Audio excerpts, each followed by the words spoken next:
ಕನ್ನಡಕ್ಕಾಗಿ ಬೀದರ್ ಜಿಲ್ಲೆ ಏನೇನು ಕೊಡುಗೆಗಳು ಕೊಟ್ಟಿದೆ ಗೊತ್ತಾ? ಕನ್ನಡದ ಮೊದಲ ಗದ್ಯಕೃತಿ ಒಡ್ಡರಾಧನೆ ಕೊಟ್ಟಿದೆ. ಕನ್ನಡದ ಛಂದಶಾಸ್ತ್ರ ಕುರಿತು ಇರುವ ಮೊದಲ ಕೃತಿ ಛಂದೋಬದಿ ಕಾದಂಬರಿ ಕೊಟ್ಟಿದೆ. ಕನ್ನಡದ ಮೊಟ್ಟ ಮೊದಲನೆಯ ಜ್ಯೋತಿಷ್ಯ ಶಾಸ್ತ್ರ ಜಾತಾ ತಿಲಕ ಕೊಟ್ಟಿದೆ. ಪ್ರಾಣಿಗಳ ಚಿಕಿತ್ಸೆ ಕುರಿತು ಇರುವ ಮೊಟ್ಟ ಮೊದಲನೆಯ ಗೋವೈದ್ಯ ಕೊಟ್ಟಿದೆ. ರಾಜ್ಯಾಡಳಿತ ನೀತಿಯ ತತ್ವಗಳನ್ನು ಕನ್ನಡದ ಮೊದಲ ಕೃತಿ ಪಂಚತಂತ್ರ ಕೊಟ್ಟಿದೆ. ಕನ್ನಡದ ಮೊದಲ ಶತಕ ಕೃತಿಯಾದ ಚಂದ್ರ ಚೂಡಾಮಣಿ ಕೊಟ್ಟಿದೆ. ಕನ್ನಡದ ಮೊಟ್ಟ ಮೊದಲ ವ್ಯಾಕರಣ ಗ್ರಂಥ ಕರ್ನಾಟಕ ಭಾಷಾಭೂಷಣ ಕೊಟ್ಟಿದೆ. ಕನ್ನಡದ ಮೊಟ್ಟ ಮೊದಲನೆಯ ವೈದ್ಯಶಾಸ್ತ್ರ ಗ್ರಂಥವಾದ ಕರ್ನಾಟಕ ಕಲ್ಯಾಣ ಕಾರಕ ಕೊಟ್ಟಿದೆ. ಮೊಟ್ಟ ಮೊದಲನೆಯ ಕಾನೂನು ಗ್ರಂಥವಾದ ಮಿತಾಕ್ಷರ ಕೊಟ್ಟಿದೆ. ಕನ್ನಡದ ಮೊದಲ ಸಾಮ್ರಾಜ್ಯ ಕದಂಬ ವಂಶ ಸ್ಥಾಪನೆಗೆ ಮಯೂರವರ್ಮನ ಅಳಿಯ ಇದೇ ಬೀದರ್ ಜಿಲ್ಲೆಯ ಅಟ್ಟಳೆನಾಡಿನ ನಿಡುದೋಳು ಬೆಂಬಲ ಕೊಟ್ಟಿದ್ದಾರೆ.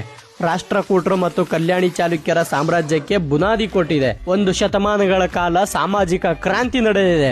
ವಚನ ಸಾಹಿತ್ಯ ಹುಟ್ಟಿದೆ, ಲಿಂಗಾಯತ ಧರ್ಮ ಹುಟ್ಟಿದೆ, ದಾಸ ಸಾಹಿತ್ಯ ಹುಟ್ಟಿದೆ, ಸೂಫಿ ಸಂತರ ನಾಡಾಗಿದೆ. ಹೈದರಾಬಾದಿನ ನಿಜಾಮನ ವಿರುದ್ಧ ಮರಾಠಿ MES MLAಗಳ ವಿರುದ್ಧ ಸಿಡಿದೆದ್ದ ಕನ್ನಡ ಪಟ್ಟದೇವರಿಗೆ ಜನ್ಮ ಕೊಟ್ಟಿದೆ.